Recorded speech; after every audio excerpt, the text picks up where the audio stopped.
Hey guys, Eric Passa here from Brady's Fitness. Today I'm going to show you guys how to use the DMoose Wrist Wraps.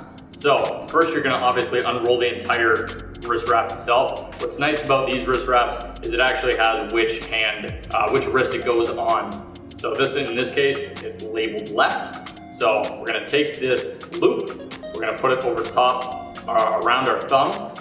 You're going to allow the wrap to come over top of the wrist. Then you're going to slowly, with tension, wrap it around the wrist to your desired tension. Just make sure not to do too much to where you're going to be cutting off circulation of the hand. Continue to wrap around and then secure it.